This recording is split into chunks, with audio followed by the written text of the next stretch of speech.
film start from the three friends Arisu, Kurube and Chota meet up and have some fun in the busy streets of Tokyo. When they cause a traffic accident, the police starts chasing them and they are forced to hide in a public toilet, but when suddenly the lights go out they decide to emerge from their hideout and find out that the busy streets and buildings are all empty, not a soul to be seen. That night a large building is lit up with a text display telling the friends that a game is about to be started. Curious, they decide to follow the lights and end up in a large building. Once entering the building they have to play the game and are instructed to pick up a phone before the game starts. The three friends are joined by a female player named Shibuki and another woman. With the game starting they learned that this game is called Dead or Alive and that in each room they have to choose a door which either leads to a death trap or survival. When the unnamed woman soon dies, the friends learned that stakes are incredibly high. Switching to a serious mode, Arisu uses the building's shape to find out which door to pick, leading him, his friends and Shibuki to safety. Having survived his first game they find the Three of Clubs guard, which gives them a 3-day visa. This means that they have 3 days before they must enter a new game or be laser killed by an energy beam from orbit. Discussing their ideas and experiences, Shibuki reveals to them that she has been dropped in this new reality 3 days ago, while for the boys it was only yesterday. Arisu is also convinced that there must be a game master in all of this and he intends to find out who. With Chota being wounded from the last game they decide that Arisu and Kurube will play another game to find possible help. Arriving at their next game they are joined by a player named Asuki. Before the game starts they learned that the game is called Tag and is the 5 of spades. Another player named Natobi explains that spades mean a physical game while clubs is a team obstacle, diamonds and intelligence tests, and hearts an emotional game with a number indicating the difficulty. In this game they have to run away from taggers with machine guns while looking for a hidden symbol and touch it to finish the game, or a bomb will blow up the building. With the game having started, Arusa and a player named Kai soon figure out that the hidden symbol is in a room protected by the tagger. Together with Usagi they enter the room only to find another tagger there, while Kurube and Aguni, another important player, fight off the first dagger after defeating the second tagger, and with time running out Arisu and Usagi touched the symbols and finished the game just in time. They then learned that the daggers were also forced players and witnessed the second tagger being executed for losing the game by means of an exploding neck collar. After the game Kurube overhears on a radio that Aguni needs to get back to a place called the beach before they can look for the beach. Arisu and Kurube return to their safe place and are reminded that Chota's and Shibuki's visas will soon expire. They then find the next game and learn that it is the 7 of Hearts, an emotional game called hide and seek. After putting on collars, the game voice explains that in this game one of them is a wolf and the others are lamps. After 15 minutes only the wolf will survive. Lamps can become the wolf by finding the current wolf and then run and hide until the game expires and does survive. While Arisu wants to outsmart the game, Shibuki, who has become the wolf, runs away and the group is torn apart. During an altercation, Arisu becomes a wolf and flees. With the time almost running out, he reveals himself to be sacrificed.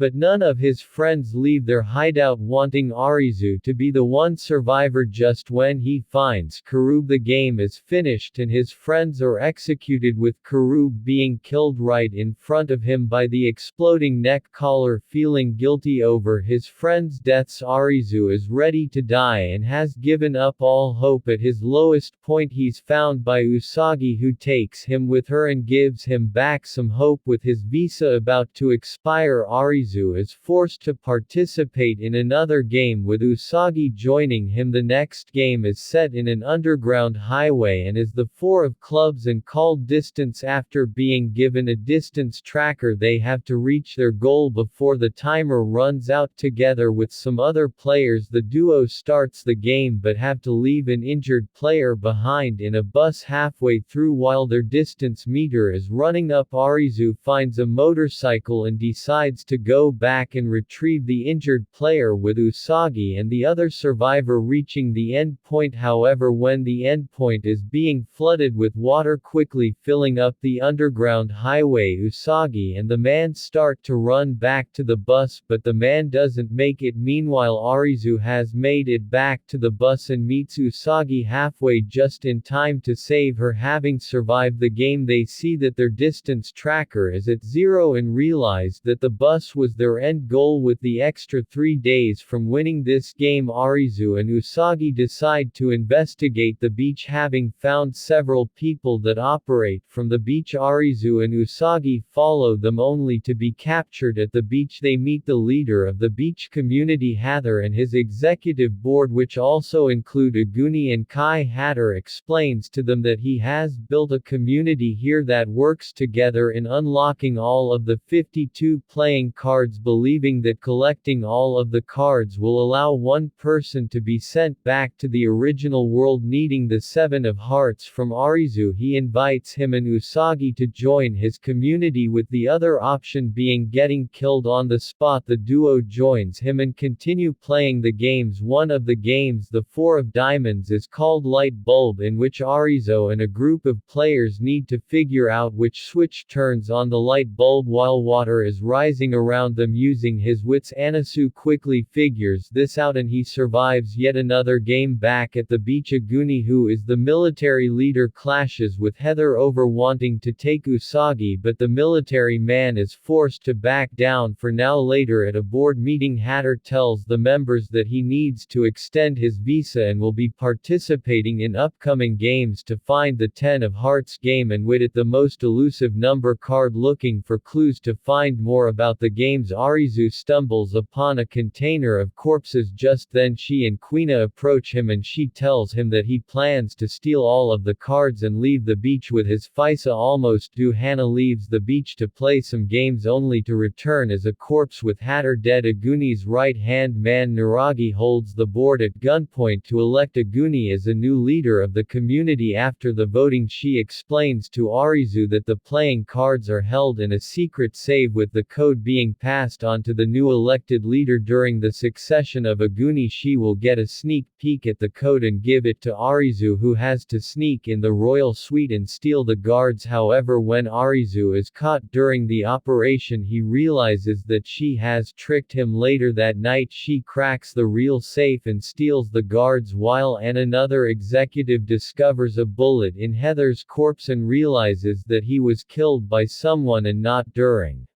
a game. When Araki and his bullies are then about to rape Usagi, the lights go out and the beach is made the game arena for the last card, the 10 of Hearts. Everyone is summoned in the lobby, where the game voice explains that everyone is playing this game, which is called the Witch Hunt. In this game, they have to find the killer of a dead girl named Momoka and burn them at the buyer. While the Witch Hunt game has started and reveals to the beach community that the bullet that killed Hatter came from one of their weapons. Aguni then shows up and orders his men to burn everyone at the pyre to find the witch and end the game, with everyone killing everyone. Now the beach has turned into a chaotic massacre. Having retreated further into the resort, Anna and Queen are confronted by last boss, a crazy sword-wielding bully. Kina tells Anne to leave and then engages last boss in a battle, eventually knocking him out. Thanks to her martial arts background fighting his own battle, she confronts Naragi on the roof and tells him that someone has snuck on the beach and turned on the underground electricity grid, the same person who runs the game, and since only the new executives have keys to this grid, he plans to kill them all to obtain the keys, starting with Naragi, and burns him to a crisp using her forensics background and finds out who has killed Momoka, but before she can reveal it, she's knocked out by someone. Meanwhile, Usagi is able to find Arusa, who has had a long time to think about who the killer is, and reveals to his allies that he knows who the witch is. Together with Usagi, Arizu confronts Aguni in the lobby of the resort and reveals that he knows that he had killed Hatter. In flashbacks, it is shown that Aguni and Hatter were close friends before being taken, and that Aguni wanted to close the beach because Naragi and the militants were becoming becoming uncontrollable, and also that collecting the cards as a way out was a lie devised by Hatter. When Aguni then told Hatter that he wanted to stop, the leader aimed a gun at Aguni, forcing him to kill Hatter. Back at the beach, Arizu reveals that Momoka is the witch herself, a theory supported by Anne's forensic evidence, but feeling guilty for Hatter's death, Aguni tells everyone that he is a witch. Just then Asahi, Momoka's best friend, tells everyone that she is a dealer of the game and is instantly killed by an orbital laser beam before they can throw Momoka's body in the pyre. A bird Naragi shows up and starts killing people, but is grabbed by Aguni, who runs into the flames engulfing the building. With the threats dealt with, Momoka's body is thrown into the pyre and the game is finished. Some time later, Anasu finds footage of Momoka and Asahi revealing how they had helped set up the games and also the location of the game master. However, when Arizu and Usagi locate the subway station, they find all of the game controllers dead. They then stumble upon Kina and Kai, who had found the location on the dead dagger in the second game. To their surprise, all of the screens then light up and Mira, one of the executives at the beach, is displayed and revealed to be the game master. She tells them that now they have collected all the number cards, it is time for them to play the games for the face guards.